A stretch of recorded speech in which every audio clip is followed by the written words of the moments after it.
Olá, sejam todos muito bem-vindos ao programa Fiscais da Natureza. Hoje eu tenho a honra de entrevistar a Marjorie Mai, ela é publicitária e diretora da Mod Clima, uma empresa muito interessante, o assunto é muito legal também, acho que vocês vão gostar. Marjorie, muito obrigada pela vinda aqui no programa. Obrigada, Priscila, a gente que agradece. O que faz a Mod Clima? A Mod Clima é uma empresa de pesquisa e desenvolvimento e nós trabalhamos construindo tecnologias limpas com foco em recuperar o clima e o meio ambiente. De que forma? A nossa maior pesquisa que está já implantada é a produção de chuvas localizadas. Nós somos contratados pela Sabesp para fazer chuvas sobre os mananciais do Sistema Cantareira e do Sistema Alto Tietê, que abastecem São Paulo. Uhum. Esses dois sistemas hoje são responsáveis para o abastecimento de 20 milhões de habitantes com água. Então, a gente é contratado para fazer chuva sobre esses dois sistemas e ajudar no abastecimento de água de São Paulo. E como que vocês fazem esse processo? Como vocês fazem chover? A gente delineia uma região-alvo. Normalmente precisa ser uma região que tenha 250 quilômetros quadrados. Começamos a monitorar essa região via satélite, para perceber se existem nuvens boas se direcionando para essa região. E quando existem nuvens indo para a região, nós enviamos a nossa aeronave, que já vai com água. A única coisa que a gente semeia nas nuvens é água potável. Nós não utilizamos nenhum tipo de aglutinante químico, como o iodeto de prata ou cloreto de sódio. E quando o avião entra na nuvem, ele pulveriza água, gotículas de água de tamanho controlado. E essas gotículas de água fazem com que a nuvem seja estimulada a continuar crescendo e a chover. Se não fosse precipitada ali no manancial, essa água provavelmente seria em alguma rua, em algum lugar impermeabilizado, né? E seria suja de novo, porque ia varrer a cidade, né? Na verdade, isso acontece aqui na Zona Leste, né? Essas frentes vêm, se elas não chovem nas áreas da Sabesp, elas podem continuar a crescer e vir chover numa área urbana, causar inundações, enchentes, porque não tem escoamento, né? E também pode acontecer dessas nuvens se dissiparem, que é o que é o que acontece muito no semiárido. No Nordeste, a gente já foi várias vezes atender agricultores no semiárido, e a gente via que as nuvens eram boas, elas nasciam, estavam ali crescendo, só que por conta do calor, né, de muito calor, elas acabavam se dissipando, então elas não viravam nada. Então, esse tipo de situação, se essas nuvens receberem um estímulo maior de água, elas podem continuar o crescimento e aí virar uma precipitação. Existe a possibilidade de vocês estarem desequilibrando um pouco o sistema já natural, que aquela chuva que é precipitada ali, ela deixa de ir para outro lugar onde precisaria dessa água? Essa chuva, de alguma forma, se você faz uma chuva em um local, ela chove ali, mas aí você tem um ciclo hidrológico, né? Que essa chuva vai cair sobre o solo, sobre uma floresta, sobre uma área, um manancial. Essa água vai evaporar novamente e ela vai criar novas chuvas. Então, esse negócio de interceptar uma nuvem e ela parar lá e não ter mais nada, acho que isso daí não ocorre, porque o ciclo é muito dinâmico, né? Uhum. Então, a gente consegue ir fazendo chuvas e depois ter rechuvas, né?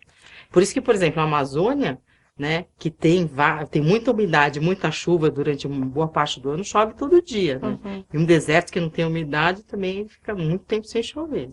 Quem pode se beneficiar com essa tecnologia? Então, agora, com a questão das mudanças climáticas, a gente percebe que a nossa tecnologia pode beneficiar muitos segmentos. Por exemplo, prevenção de incêndios florestais, né? A gente percebe que se nós tivéssemos unidades produtoras de chuva sobre as florestas, as unidades de conservação que mais pegam fogo, fazendo um trabalho para deixar essas florestas mais vigorosas, com mais umidade nos solos e tal, elas teriam chance de vencer o período de estiagem, né? E correr menos risco de incendiar. Então, se a gente conseguisse trabalhar antes, a gente não estaria vendo várias florestas emitindo bilhões de toneladas de carbono para a atmosfera. Né? Você disse que a Sabesp é uma cliente de vocês. A Sabesp é nossa cliente. Quem mais? E é muito cara essa tecnologia? Assim, esse ano a gente não está fazendo chuvas para a Sabesp, porque aqui no Sudeste choveu muito. A gente está em contrato e tal, mas os mananciais estão bem cheios, a gente está proibido de fazer chuva esse ano, né? Mas é a nossa maior cliente, né? Aí depois a gente costuma atender agricultores, já atendemos agricultores no Maranhão, de soja e arroz, depois atendemos usineiros de cana, de açúcar em Pernambuco, atendemos o oeste da Bahia, produtores de soja, milho, algodão. Sempre a gente atende e produtores de frutas irrigadas na parte central da Bahia, né? Então a gente tem algumas missões emergenciais, né? E agora a gente está muito voltado para uma pesquisa nova que é das árvores flecha, junto com o pessoal da Exalc e do IDESAM. Qual o principal objetivo das árvores flecha? Então, a história das árvores flecha é uma pesquisa que já começou desde 2004. Nós começamos desenvolvendo um sistema, a gente gostaria de desenvolver um sistema de restauração florestal, lançando mudas de espécies nativas por avião. Porque a ideia era baseada no princípio de que já que a gente consegue destruir, desmatar em larga escala, a gente deveria tentar pensar numa ferramenta ou numa tecnologia que pudesse restaurar também na mesma escala, né? E daí que surgiu o conceito das árvores flecha. Inicialmente a gente ia trabalhar com helicóptero, né? Lançando as mudas de helicóptero, e as flechas, elas tinham um corpo sólido, né? Que vocês viram no filme, com um torrãozinho, com uma ponteira de metal, os protótipos eram uma ponteira de metal, mas seria um torrão fertilizante sólido. Aí, e também a gente inventou um dispositivo para lançar essas flechas. Só que na prática, o custo de trabalhar com helicóptero era muito caro, né? Inviabilizaria o processo. A gente começou a fazer os disparos, não do avião, mas simulando uma altitude, de um local alto, e a gente via que o disparo penalizava muito as mudas, tanto no lançamento, quanto no impacto no chão. Aí a gente começou a evoluir. E pensamos, bom, se a gente quer fazer um processo de restauração florestal em escala, a gente tem que fazer com que tudo seja biodegradável. Aí resolvemos partir para um conceito de flecha, a flecha em bambu, fizemos vários estudos de tubetes, que tubetes biodegradáveis que a gente podia usar, tinha de fibra de coco, tinha uns importados que eram interessantes, mas que não eram adaptados para a nossa tecnologia. E aí a gente desenvolveu um tubete nosso, biodegradável em cartão. Fomos pesquisar uma cola que fosse biodegradável também. Aí, assim, hoje, até a gente tinha um grampo no final para fazer o fechamento da mudinha, conseguimos um grampeador do Japão que não tem grampo. Então, legal. Tudo a gente foi fazendo de uma forma bastante interessante. E aí agora nós começamos a desenvolver essas espécies nativas com o apoio do pessoal da Exalc, do professor Kagiyama e da equipe dele do Departamento de Ciências Florestais, porque eles estão nos ajudando a escolher quais são as espécies nativas mais adequadas para aguentar o impacto, que tenham uma estrutura de raízes mais robustas, que poderiam buscar melhor a terra, né? Isso é muito legal, resgatar a mata original, né? Isso, espécies nativas. Depois, a gente resolveu agregar ao nosso processo, por indicação do Miguel Calmon, um processo da Florestando, que fazem sementes nativas e peletizadas. Aí a ideia é lançar do avião as mudas com 2, 3, 4 meses de de idade, com as sementes peletizadas diversas, algumas pioneiras, outras secundárias, algumas outras para fazer adubação verde, e também as sementes maiores, tipo um jatobá, lançar in natura. E aí a gente também está pesquisando um formicida orgânico que a gente possa jogar o sachê junto. Então, na hora que abrir a barriga do avião, a ideia é conseguir lançar tudo de uma vez. Então, vários estágios e vários tratamentos no mesmo momento. Uhum. E também consorciar de fazer essa operação no início de uma temporada de chuvas, né? A gente acabou recentemente fazendo uma operação agora, mas a gente pegou o final da temporada de chuvas. Isso não foi muito bom para o nosso processo, a gente viu que não. Temos que lançar, quando inicia a temporada de chuvas, a gente tem que sair lançando, para que essas mudas tenham aí uns 4, 5 meses de chuva, e a gente também pode cooperar com as nossas chuvinhas, né? Sim. Então, incrementar dessa forma. Uhum. E agora a gente está junto com a Exalc, a Modclima, Exalc, Desan, e Florestando, finalizando um projeto de restauração florestal para o sudeste do Amazonas.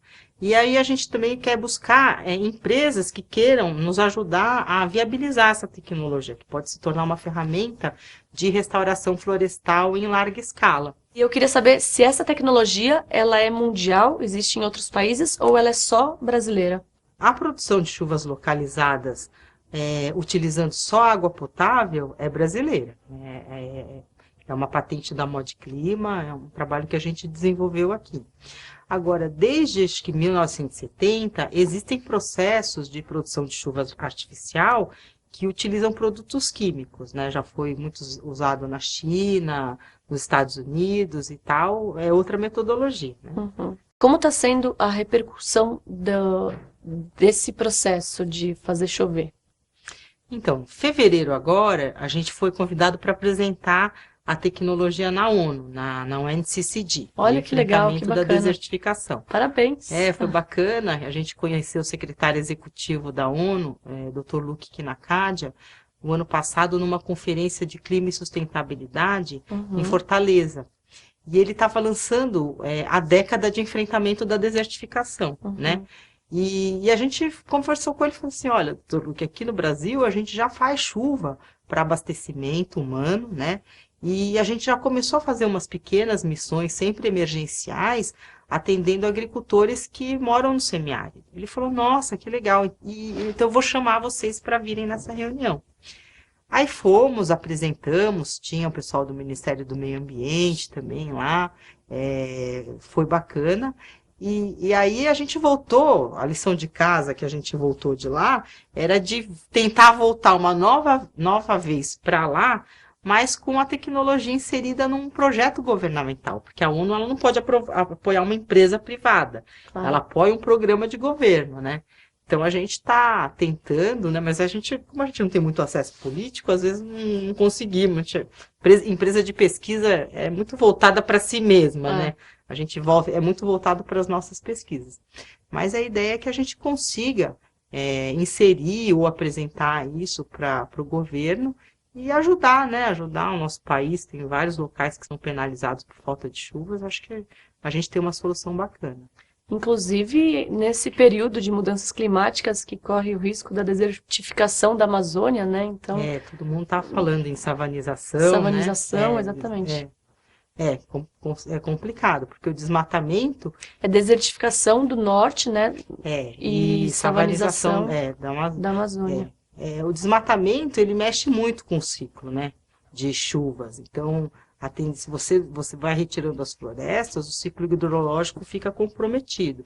Se você tira árvores de área de mata ciliar, você afeta diretamente o volume de produção de água, né? Então, e o homem vai avançando dessa forma. Eu acho que a consciência até está mudando, mas ainda precisa mudar muito e a gente precisa recuperar muito do que a gente já tirou, né? Vocês têm também... uma outra tecnologia que é o combate às algas. Queria que você explicasse um pouco isso. Então, isso ainda é uma pesquisa, né? A gente é uma empresa de pesquisa, né? Uma das pesquisas é essa, combater algas, eliminando a aplicação de algicidas químicos, que são lançados para controle de algicidas, por processos físicos e mecânicos. Então, a nossa ideia é construir um barco coletor de algas, plantas aquáticas e resíduos orgânicos das represas, remover esse resíduo orgânico para um local, e nesse local criar minhocários gigantes, que a gente brinca e chama de minhocódromos, né? Para processar essa matéria orgânica e transformar em humus, que é um fertilizante natural super bacana, né? Esse é um projeto que a gente está batalhando para implantar. Em que estágio está, mais ou menos, o projeto? Tudo ainda em fase embrionária, né? Porque a gente está buscando recursos para implantar, porque é um projeto... O problema da Modclima é que a gente é uma empresa muito pequena para projetos muito grandes, né? Então, a gente tem que ficar buscando parcerias, ou tentar submeter em algum edital, ou tentar sensibilizar empresas que queiram patrocinar. Então, a gente sempre está batalhando, né? E também é um projeto brasileiro ou não? Tudo que a gente trabalha na Modclima são patentes e invenções nossas. Para finalizar, quem está assistindo a gente se interessou, o agricultor que quer fazer chover na fazenda dele, que está com problema lá de chuva, passa o site para quem está assistindo. O nosso site é www.modclima.com.br. Tudo bem.